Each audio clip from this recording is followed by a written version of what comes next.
Sa nakalipas na ilang taon, naging malinaw na may pinaplano ang Rusya na malaki, isang bagay na lampas pa sa labanan nito laban sa Ukraine. Tinitingnan nito ang ibang bahagi ng Europa. May usap-usapan na ginugol ng Rusya ang 2023 at 2024 sa muling pagbuhay ng isang base militar noong panahon ng Soviet na 100 milya lang mula sa hangganan ng Finland. Isang distrito ng garison ng ito sa Petrozvodsk sa Karelia. Doon, nag-iipon ng Rusya ng tinatawag nitong ika-44 na Army Corps. Ito ay isang unit na, sa papel, ay maaari maglaman ng hanggang 15,000 sundalo mula sa humigit kumulang 3,000 na kasalukuyang nasa reyon. Kinumpirma ng Finnish broadcaster na Yle, gamit ang satellite imagery at pagsusuri ng military ng Finland, na ginawang aktibong construction site ang dating training area ng Rusya na hindi nagamit mula pa noong unang bahagi ng dekada 2000 at dating masukal na kagubatan. May bagong pasilidad na itinatayo, mga sasakyang nakaparada sa labas, at nagsisimula ng mabuo ang infrastruktura ng isang pangmatagalang staging hub.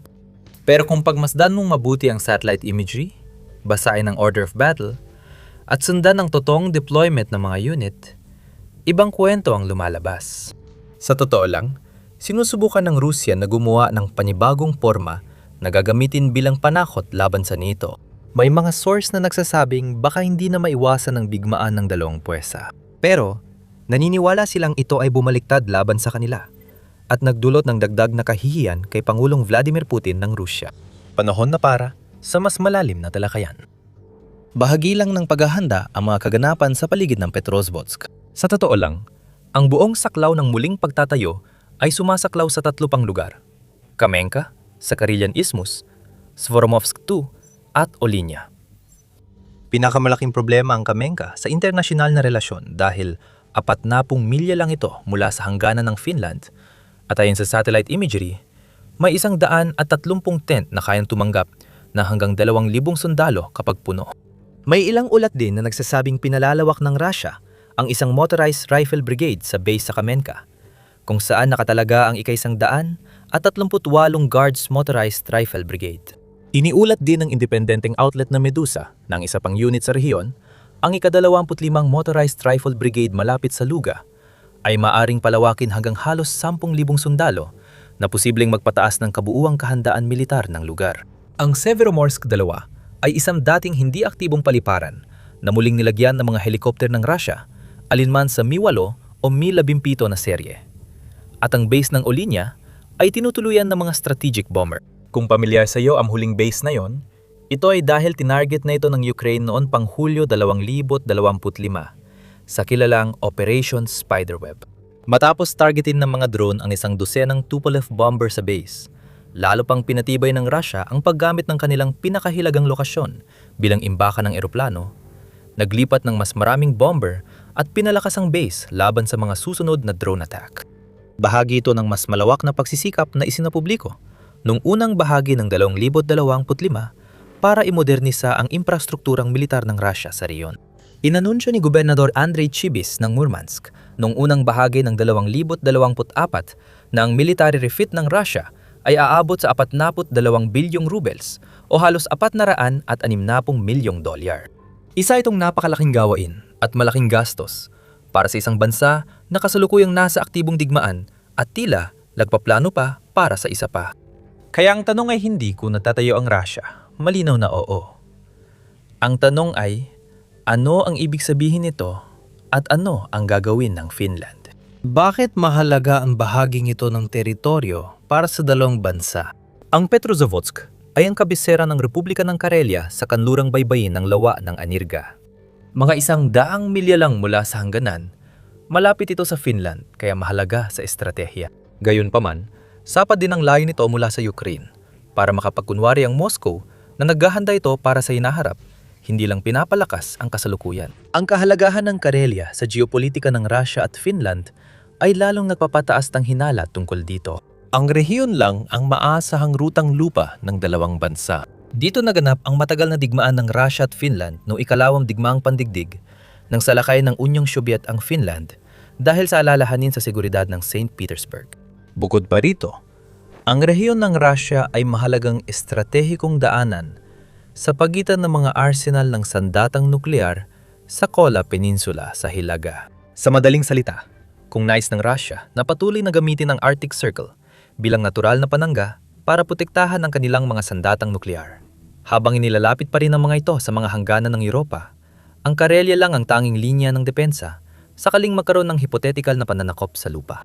Ayon sa ilang pagsusuri, ang mga plano na lumikha at magtalaga ng ika-44 na Army Corps sa Karelia ay nagsimulang kumalat noong huling bahagi ng 2022. Ang mga plano ay formal na itinatag noong 2024 sa ilalim ng Leningrad Military District at iniugnay sa administrasyon ng Republika ng Karelia. Iniulat na binubuo ito ng ika-72 Motor Rifle Division na may ilang Motor Rifle Regiment at isang hiwalay na Motor Rifle Brigade. Ang Bloomsbury Intelligence and Security Institute o BC, isang think tank mula sa UK, ay nagtaya na aabot sa 80,000 sundalo ang maaring may talaga kalaunan sa hangganan ng Finland. Halos tiyak na hindi maabot ang bilang na yon hanggat hindi pa natatapos ang digmaan sa Ukraine at reforma ng Russia sa militar. Nananatili pa rin ang pundasyon ng presensya ng militar. Kinumpirma ng satellite imagery sa rehiyon ang malaking presensyang panghimpapawid na lagpas sa dating mga base. Natukoy ng ULE ang humigit kumulang 80 Su-35 at Su-27 na pag-aari ng ika-100 at 59 na Fighter Aviation Regiment sa Petrozvodsk-Besovets Air Base. Isang unit na matagal nang nakatalaga roon, ngunit kamakailan lang napansin dahil sa tumataas na aktibidad militar sa rehiyon. Makikita rin sa mga larawan ang ilang Mi-24 Hind attack helicopter sa paliparan, isang lumang plataporma mula pa sa Soviet era kaysa bagong sistema. Nagulat ang uli ng mga 10 radar station sa garison. Natugma sa pattern ng Russia ng pagpapalakas ng air surveillance sa bagong silangan at hilagang NATO border. Bahagi rin ito ng mas malawak na konteksto ng Karelia bilang mahalagang outpost para hadlangan ng Europa na makapasok sa Kola Peninsula. Ngayon, may ikalawang proyekto sa rehiyon ng Murmansk, kung saan naglagay ang Russia ng bagong artillery brigade noong Hunyo 2025 para suportahan ang mga pormasyon sa Kola Axis na wala pang 100 milya mula sa Finland. Pinapapita ng dalawang proyekto ang matagalang posisyon ng Russia na pigilan ng NATO sa rehiyon gamit ang dahilan ng nuclear defense. Tulad ng alam mo, paulit-ulit nang binago ng Russia ang kanilang patakaran sa nuclear defense hanggang sa punto na mahirap nang matukoy kung aling mga pangyayari at pag-atake ang itinuturing nilang banta na nararapat sagutin ng malawakang nuclear na tugon. Sa ganitong takbo, masasabi nating isa sa mga pangunahing dahilan kung bakit umatras ang kanluran kapag pinag-uusapan ang pakikidigma sa Russia ay ang kanilang mga nuclear na armas. Kung maramdaman ng Kremlin na nanganganib ang kanilang nuclear arsenal sa Kola, maaari silang magsagawa ng preemptive strike na magdudulot ng hindi inaasahang epekto sa buong mundo. Iyan ang panig ng depensa sa mga reinforcement sa Karelia. Pero paano naman ang panig ng opensiba? May malaking sagabal sa aktwal na pamamahala ng mga bagong istasyong complex. Hindi lang basta naghihintay sa Karelia ang mga unit na ika-44 na Army Corps. Na-deploy na sila sa Ukraine. Noong Mayo 2024, sumali ang unit sa hilagang opensiba ng Russia sa Ukraine. Iniulat din na ang parehong corps ay malapit sa Kursk Axis. Pagsapit ng huling bahagi ng 2024, nakumpirma na ang mga unit ng ika-44 na Army Corps ay kasali sa labanan sa paligid ng Vovchansk sa hilagang operasyon ng Russia. Kaya masasabi nating, imbes na gamitin ang mungkahing depensa sa Karelia para sa estratehikong pananakot, bumuo ang Russia ng di pa buo na batalyon na agad isinabak sa matinding digmaan ng pag-ubos, na nagdulot ng lampas 1,000,000 kaswalti ayon sa karamihan ng mapagkakatiwalaang pagtataya. Ang ginagawa o sinusubukang gawin ngayon ng Russia sa Petrozavodsk ay higit pa sa isang punong himpilan na handang lumaban na puno ng mga nakapahingang sundalo. Parang balangkas pa lang ito ng puwersang di pa lubos umiral. Bagamat naroon na ang mga pundasyon, ang perang kailangan para dito ay inilalagay sa isang proyektong maaring hindi man lang magsimula dahil ang mga sundalong magbabantay dito ay maaring mawala sa mga susunod na buwan at walang papalit sa kanila. Libu-libong Soviet-era armored vehicles, truck at artillerya ang nakaimbak sa iba't ibang bahagi ng rehiyon. Mukhang kahanga-hanga yon. Pero kapag naalala mo ang imbakan sa Rusya, marami rito ay pinagkukunan lang ng piyesa at ilan lang ang maaring ayusin. Tandaan, mabilis na ubos ng Rusya ang kagamitan at piyesa na katumbas ng daan-daang tangke sa Ukraine bawat buwan.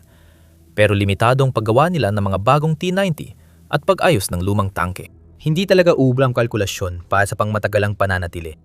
Kung gusto mong updated sa lakas militar ng Rusya at paano nila hinaharap ang digmaan sa Ukraine, mag-subscribe sa The Military Show.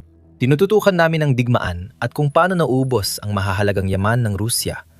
Tao, tangke, puwersa ng himpapawid, pati na intelligence at estratehiya. Sa Karelia, may problema sa plano ng Rusya maglagay ng garison dahil kulang sila sa sundalo para magbantay sa pasilidad. Ang pagtatayo ng mga istasyon at infrastruktura ang pinakamadaling bahagi. Pati ang pagsusupply ng mga tangke at eroplano para sa pagbabantay ay medyo madali. Pero ang pagpapanatili ng mga mungkahing makabuluhang puwersang pandigma na maaring umabot mula 10,000 hanggang 80,000 o kahit 100,000 ay ibang usapan na talaga. Tandaan, lahat ng gamit at sundalo ay kailangang regular na masusuplayan. Lalo na't ang Karelia ay tigang at mahina ang koneksyon sa mga pangunahing sentro ng populasyon, industriya at agrikultura. Ang daloy ng gasolina at kapasidad ng riles ay iniiwas na sa bahaging iyon ng bansa. Ang mga riles ng tren ng Rusya ay muling itinuon para suportahan ang digmaan nitong 4 na taon. Ang paggawa at supply ay hiwalay pang usapin. Ang pagdadag ng rehimento ay lalo pang magpapahirap sa mga sistemang hirap na ngayon. Dagdag pa ang issue ng pangmatagalang maintenance. Bukod sa karaniwang pag-aalaga, may subarctic na klima ang Karelia. Madaling masira ang mga bagay sa lamig at malitang puwang sa pagkakamali. Sa mahaba at matinding taglamig, mas mahirap ayusin ang supply chain. Lalo na kung may di inaasahang pangyayari tulad ng posibleng labanan ng NATO at Russia. Dito, mukhang hindi na estratehiya, kundi hamon na hindi kayang panindigan ng Russia ang ipinapakita nila. Hindi lang pinapanood ng Finland ang kilos ng Russia sa kabila ng hangganan. Sinasagot nila ito ng sistematiko at sa paraang di madaling balewalain gaya ng press release. Magsimula tayo sa bakod. Kasalukuyang nagtatayo ang Finland ng 124 milyang bakod sa hangganan nito sa Russia. Bagamat maliit lang ito sa 800 milyang hangganan ng dalawang bansa, inaasahang matatapos ang konstruksyon bago matapos ang 2026. Ang bakod ay 15 talampakan taas. May metal rehas, metrong tinik na alambre sa ibabaw, kamera, sensor, loudspeaker at ilaw. Ayon sa mga gwardiya sa hangganan ng Finland, ang bakod ay may surveillance camera bawat 60 talampakan at ilang bahagi nito ay umaabot sa ilalim ng lupa. Hindi sapat ang bakod na may kamera at alambre para mapigilan ang pananakop ng mga tangke at mabibigat na sasakyan pandigma. Malinaw na palatandaan nito ng Finland ay gumagastos at nagsisikap palakasin ang pagbabantay sa hangganan at maglagay ng mga maagang babala sa sibilyan at militar na paglabag. At pagkatapos, nariyan pa ang mga landmine.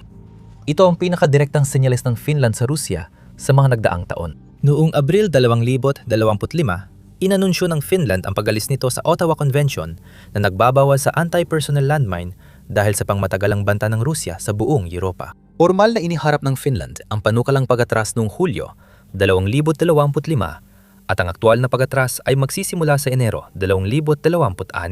Sabi ng kalihim ng depensa ng Finland, nagpasya sila base sa mga natutunan mula sa taktika ng Rusya sa Ukraine, kung saan ginawang pangunahing depensa ang anti-personnel mine dahil sa malawakang operasyon ng sundalo. Mula nang sumali ang Finland sa Ottawa Convention noong 2012 at sirain ang mahigit 1 milyong landmine, binawi nila ang desisyong iyon. Hindi sila nag-iisa. Ganon din ang ginawa ng Estonia, Latvia, Lithuania at Polonia. Nagkasunduang silang bahagi ng NATO na lipas na ang kasunduan sa harap ng kasalukuyang banta. Kahit walang balita na naglalagay ng mga landmine ng Finland, ang posibilidad pa lang nito sa hangganan ay dapat magpabahala sa Russia bago sila lumampas. Nagbukas din ang Finland ng bagong Regional Command Center para sa puwersang pandupa sa Michel, mga 70 milya mula sa hangganan ng Russia. Sa simula, may 10 opisyal ang staff nito na posibleng lumaki sa 50 ito ay gagana sa ilalim ng Norfolk Command ng NATO para i-coordinate ang allied na puwersang panlupa sa Hilagang Europa. Ang punong himpilan ay nagbibigay sa alyansa ng permanenteng lugar para sa pagpaplano at koordinasyon sa Finland na iba sa mga pagsasanay at kasunduan. Ibig sabihin, pwedeng magsagawa ang NATO ng pinagsamang pagpaplano, lohistika at integrasyon ng command kahit sa kapayapaan para handa na ang mga ugnayan kapag may crisis. Ang brigadang nabuo kasama ang Sweden noong Setyembre. 2,024 ay dagdag sa depensa sa lupa. Ang pormasyon ay nakasentro sa Norrbotten Mechanized Brigade ng Sweden na sinanay para sa labanan sa matinding taglamig at binubuo ng 5 batalyon at mga unit ng suporta. Ang mga Swedish Archer, 155 mm howitzer sa Lapland, ay nagbibigay sa brigada ng kakayahang tamaan ng target na lampas 30 milya gamit ang tumpak na putok at mabilis na paglipat ng posisyon sa loob ng 1 minuto. Karagdagang 5,000 hanggang 7,000 tropang. Finnish ang permanenteng itatalaga kasama ng brigada. Dahil dito, ang pinagsamang puwersa sa Lapland ay halos katumbas ng bilang ng mga unit ng Russia na kasalukuyang nakatalaga sa hilagang direksyon. Inaprubahan ng Finland ang NATO rail link mula Sweden papuntang Arctic port ng Narvik, Norway. Pabibilisin ng Riles ang pagpapadala ng tropa at kagamitan at babawasan ang pagdepende ng Finland sa Russian gauge rails. Sa krisis, makakarating ang Allied reinforcement sa Finnish Lapland mula Scandinavia gamit ang tren. Hindi na kailangan maghintay ng air transport o dumaan sa mahirap na kalsada. Noong Disyembre 2025, pinangunahan ng Finland ang unang Eastern Flank Summit sa Helsinki na nagtipon ng mga leader mula sa 8 bansang nasa silangang hangganan ng EU. Nanawagan ng pagtitipon ng suporta mula sa EU para sa matatag at nagkakaisang depensa sa hangganan ng Russia mula Hilaga hanggang Timog. Inaksyon na ng Finland ang pagdami ng puwersa ng Russia at hinihikayat ang mga kaalyado na pabilisin ang estratehikong tugon. Para sa kanilang bahagi, Kaya magpakilos ang Finland ng 947,800 sundalo para sa serbisyo sa panahon ng digmaan na suportado ng reserbang humigit kumulang 900,000 mamamayan. Paano? Isa sila sa ilang bansa na may sapilitang military service para sa lahat ng lalaki at kung saan ang mga reserba ay konektado pa rin sa militar habang nagtatrabaho. Nanghako rin ng Finland na itataas ang kanilang gastusin sa depensa ng 3% ng GDP pagsapit ng 2029 mula sa kasalukuyang 2.3%. Malaking puhunan ito para sa isang bansa na higit pa sa inaasahan ng lakas militar. At namimili rin ng Finland ng mga kagamitan. Noong Mayo, 2024 nagpasya ang Finland na bumili ng JASIM-ER cruise missiles, mga long-range na sandatang panghimpapawid laban sa lupa. Kung isasama sa paparating na F-35 ng Finland, kayang tamaan ng Finland ang mga sensitibong lugar sa loob ng teritoryo ng Russia sa Karelia at Kola Peninsula. Ipinapakita nito na ang Finland ay may matagal ng doktrina sa pagtatanggol ng teritoryo na naniniwala sa tunay na banta. Masama ang panahon. Dapat maintindihan ng lahat ang kahalagahan nito. Dati, nakipagdigmang militar ng Finland sa Russia at nawala sa kanila ang halos 10% ng teritoryo. Hindi nila planong ulitin niyon. Noong unang bahagi ng Marso, 2026 kinumpirma ng Finland na aalisin nito ang dating pagbabawal sa paghuhost ng mga sandatang nuklear para sa silangang panig ng NATO. Kahit walang kumpirmadong petsa kung kailan maglalagay ng sandatang nuklear sa bansa, ang posibilidad na may lagay ang mga armas, isang arsenal na nuklear, ng halos 100 milya lang mula sa hangganan ng Russia ay dapat magdulot ng pangamba sa Russia. At ito nga ang nangyari. Ilang araw lang matapos ang kasunduan tugo sa sandatang nuklear, sinabi ng Kremlin na magiging napakalaking pagkakamali ang hakbang na ito at sinubukang impluwensyahan ang panloob na desisyon ng NATO sa pamamagitan ng paggamit ng parehong mga pananakot na argumento na ginagamit nila mula pa noong Pebrero 2022. Pero ang hindi magandang katotohanan ay tuwing nagdadala ng puwersa ang Russia malapit sa Finland, mas maraming ari-arian nila ang naabot ng mga sandata ng Finland. Ang pagtatayo ng permanenteng infrastruktura sa Karelia ay tila nagbibigay sa Finland ng mga inaasahang lugar na pwedeng bantayan, i-record at targetin. Lahat ng bagong dipo, paradahan at gusali ng barracks ay patuloy na minomonitor ng intelihensya ng Finland at NATO. Gayunpaman, sa kung anong paraan, ang mga hindi luhikal na galaw ng Russia ay nakakaroon pa rin ng saysay sa politika sa loob ng Kremlin. Nang sumali ang Finland sa NATO noong Abril 2023, nagdulot ito ng seryosong problemang panloob sa Moscow. Ang paglawak ng NATO malapit sa hangganan ng Russia ay lumabag sa parehong limitasyon na ginawa ni Putin para bigyang katwiran ang mismong digmaan sa Ukraine. Kaya ginawa ng Russia ang nakasanayan nito kapag naipit. Nagpakitang gilas at nagmilitarisa para baguhin ang opinyon ng publiko pabor sa dati nilang pinahahalagahan. Ang mga lokal na opisyal ng Russia sa Karelia ay tinawag na responsabling gawain ng pagpapalakas ng garison at nangakong dadalhin ng mga tropa ang kanilang pamilya, kabuhayan at serbisyo sa rehiyon. Klasikong panukala ito ng bayan ng garison. Minimilitarisa namin ang lugar para sa inyong kapakanan. Ang klinika ay magkakaroon pa rin ng serbisyong pangkalusugan kahit hindi maganda. Mahalaga rin ang timing dito. Ang Petrozavodsk ay parang infrastruktura na pinopondohan kung iniisip mong tatagal pa ang digmaan sa Ukraine. Gugustuhin mong may estratehikong opsyon mula 2027, 2030 na nakayon sa pagsusuri ng Europa dahil posibleng subukan ng Rusya na magpalakas at magpataw ng presyon matapos ang Ukraine. Maaring hindi na Finland ang target, kundi mas mahinang bahagi ng alyansa tulad ng Suwalki Gap o daan sa Baltic. Ngunit, nagbibigay ito ng mas maraming tsansa na magkamali ng malaki ang Rusya sa hinaharap. Kung masyadong mabanat ang kasalukuyang resources nito, magkakaroon ng mas maraming pagkakataon ang Ukraine sa kontraopensiba na posibleng magdulot ng kabiguan sa Rusya sa magkabilang panig. Kung hindi sila mananalo sa digmaan sa Ukraine, mawawalan ng lehitimidad si Putin. Kung hindi magpadala ng malinaw na senyales si Putin sa Rusya na tinutugunan nila ang banta ng NATO na naging modus operandi niya sa loob ng ilang dekada, unti-unting mabubunyag ang kanyang propaganda at mapapahiya siya. Iyan ang tunay na kabiguan ng bagong pagpapalakas ng militar ng Rusya.